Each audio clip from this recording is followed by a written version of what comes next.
GP rating അഥവാ general purpose rating. നിങ്ങൾ 10ാം class കഴിഞ്ഞവരാണോ, 10ാം ക്ലാസ്സിൽ 40% കൂടുതൽ മാർക്ക് ഉണ്ടെങ്കിൽ നിങ്ങൾക്ക് ഷിപ്പിൽ ഒരു എൻട്രി ലെവലിൽ കയറി പറ്റാൻ പറ്റിയ ഏറ്റവും ബെസ്റ്റ് ആയിട്ടുള്ള ഒരു കോഴ്സാണ് GP റേറ്റിംഗ് എന്ന് പറയുന്നത്. ഈ ഒരു കോഴ്സ് പഠിച്ചാൽ നിങ്ങൾക്ക് ഡെക്ക് സൈഡിലോ എഞ്ചിൻ സൈഡിലോ വർക്ക് ചെയ്യാൻ സാധിക്കും. എഞ്ചിൻ സൈഡിൽ വർക്ക് ചെയ്യണമെങ്കിൽ ബെറ്റർ ആയിട്ട് നിങ്ങൾ ഒരു IT ഒക്കെ കഴിഞ്ഞിട്ട് വരുവാണെങ്കിൽ കുറച്ചും കൂടി ബെറ്റർ ആയിരിക്കും.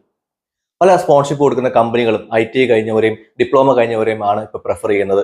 അപ്പോൾ 10ാം ക്ലാസ് കഴിഞ്ഞ് നേരെ പോകാണ്ട് നിങ്ങൾ IT ഒക്കെ പഠിച്ചിട്ട് ഈ കോഴ്സ് പഠിക്കുന്നതായിരിക്കും കുറച്ചും കൂടി നല്ലത്. GP റേറ്റിംഗ് 6 മാസത്തെ ഒരു കോഴ്സ് ആണെങ്കിലും നിങ്ങൾക്ക് ഡെക്ക് സൈഡിലോ എഞ്ചിൻ സൈഡിലോ ഒക്കെ വർക്ക് ചെയ്യാൻ സാധിക്കും. ഈ ഒരു കോഴ്സ് പഠിച്ചു കഴിഞ്ഞാൽ ഇതൊരു ജനറൽ കോഴ്സാണ്. ഏറ്റവും ബേസിക്കലി ഒരു എൻട്രി ലെവൽ കോഴ്സാണ്. മർച്ചന്റ് ലെവലിലേക്കുള്ള ഒരു എൻട്രി ലെവൽ കോഴ്സാണ് ഈ ഒരു കോഴ്സ് എന്ന് പറയുന്നത്. ഇതിന് ഫീസ് ആയിട്ട് വരുന്നത് ഒരു 2 ലക്ഷം രൂപ മുതൽ 4 ലക്ഷം രൂപ വരെയൊക്കെയാണ് ഇതിന് ഫീസ് വരുന്നത്. ഈ കോഴ്സ് പഠിക്കുമ്പോഴും നല്ല സ്പോൺഷിപ്പോ അല്ലെങ്കിൽ നല്ല പ്ലേസ്മെന്റ് ഉള്ള കോളേജ് മാത്രം നോക്കിയെടുക്കുക. കാരണം പഠിച്ചിറങ്ങുന്ന ഒരു 80% ആൾക്കാർക്കും ജോലി കിട്ടുന്നില്ല. അപ്പോൾ തീർച്ചയായിട്ടും സ്പോൺഷിപ്പ് എടുത്ത് മാത്രം പഠിക്കുക. അല്ല എന്നുണ്ടെങ്കിൽ നല്ല ബെസ്റ്റ് ആയിട്ടുള്ള കോളേജുകളെ മാത്രം ആശ്രയിച്ച് പഠിക്കുന്നതായിരിക്കും എന്തുകൊണ്ടും നല്ലത്. ഈ ഒരു കോഴ്സിനെ പറ്റി കൂടുതൽ അറിയണമെങ്കിൽ അല്ലെങ്കിൽ ഇതിന് ബെസ്റ്റ് ആയിട്ടുള്ള കോളേജുകളെ പറ്റി അറിയണമെങ്കിൽ തീർച്ചയായിട്ടും കമന്റ് ചെയ്യുക. ഒരുപാട് കമന്റ് വന്നു കഴിഞ്ഞാൽ തീർച്ചയായിട്ടും അതിന് സെപ്പറേറ്റ് ആയ ഒരു വീഡിയോ നമ്മൾ ചെയ്യുന്നതായിരിക്കും.